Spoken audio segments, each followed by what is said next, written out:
سلام، خسته نباشین. در مورد تاینیورس زیاد سوال پرسیده بودین که آقا این چی کار کنیم تو این آپدیت جدید. حالا توضیحات کلی بدم. ببین، اول تمدن ما تو حالت رستینگه. خب بعد از اون قطب نمای بالا باید بریم روی صفحاتی که میشن داشته باشه. خب میشن اویلیبل باشه. بعد که بزنیم یه سری پارامترها و تایم و اینا رو نشون میده و اون جایزه‌ای که قراره بهمون بده هم نشون میده. خب اون دوتا بالایی اون پارامتراست، یعنی اونا رو باید داشته باشی که بتونی حمله کنی. ما که بزنیم روش اون بالا حواستون باشه ساکسس ریت، خب درصد موفقیت. ببین رو حالت دیفالتش رو 34% بود دیگه، یعنی هر چقدرم بکشم بالا دوباره همون درصد پایینه. خب یعنی به درد ما نمیخوره. میریم روی یکی دیگه، یه سیاره دیگر رو انتخاب میکنیم واسه حمله. درصد اینم پایینه، یعنی ساکسس ریت ما 34%. یعنی تا تهش هم بکشی باز چیزی که میخوایم نمیشه. خب یعنی به درد ما نمیخوره. یعنی حواستون باشه استارت نکنین تو این شرایط. دوباره کلوز میکنیم، میریم بگردیم. اون سیارهایی که اینوید میاره دیگه حمله نکنید فقط یعنی اونقدر بزنین که اینجوری میشن اویلیبل باشه. خب روش بزنید.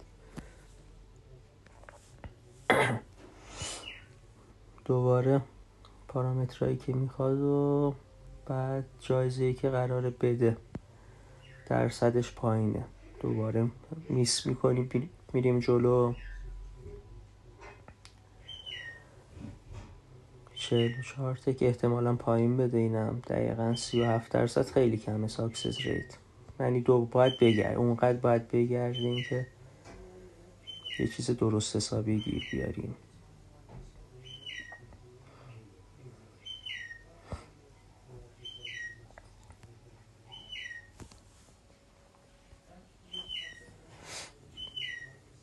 اصلا چیز دیگه حمله نکنید، این وید اینا دیگه نزنید، فقط میشه اند 25 و دفند 25 میخواد. ببین ساکسس ریتمون بهتر شد. خب 75% که بکشم سمت راست یعنی به 100 رسیدیم.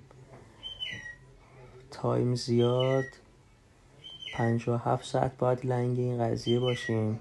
خب 900,000 تا هم استارداست باید بدیم. باز این نمیصرفه. خب یعنی من دنبالی حتی اینم نیستم که حتی ساکسس ریتمون خوبه، چون زمانو خیلی داره. یعنی 2 روز بیشتر باید الاف این جنگ و جدل باشیم. به خاطر اون صلاح نمیدونم حتی با اینکه ساکسس ریتمون یا درصد موفقیتمون زیاد بود اونم انجام ندیم بهتره. اینو نگاه کنیم. اینم نه، اینم نه.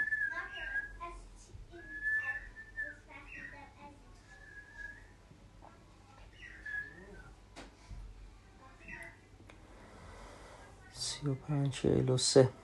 ببین اون درصد هم بستگی داره به قدرت تمدن خودتون. یعنی تمدن قلدر دری داشته باشین درصداتون همیشه بالاست. به اینم خوب نیست. 57 ساعت بعد الله باشیم، درصد موفقیت هم پایین بود. اینم که هیچی.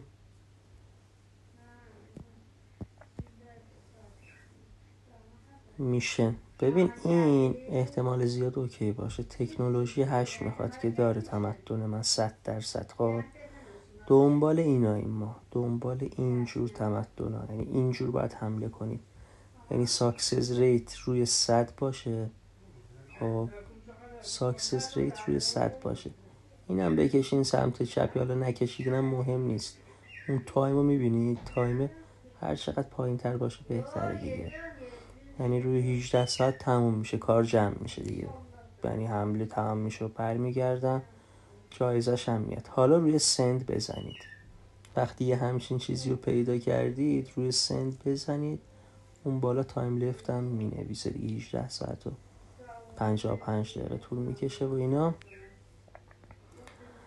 الان فقط برای اینکه مطمئن باشید که آقا داره حمله میکنه و تو جریانه، میشن این پروگرس تایم لفت هم 18 ساعت.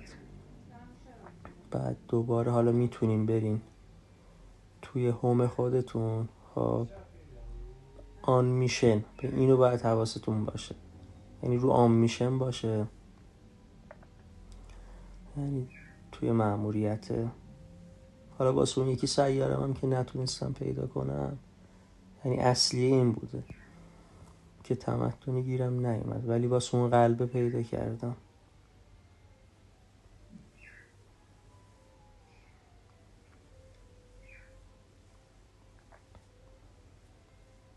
اون استاتوس هم همون اولش رستینگ بود، الان آن میشنه دیگه، یعنی تعداد جمعیت تمون و اینا مشخصی که هر ساعت چقدر کم میشه و قدرت های دیگه 6 تا قدرت اصلی که همین دیگه. خسته نباشید.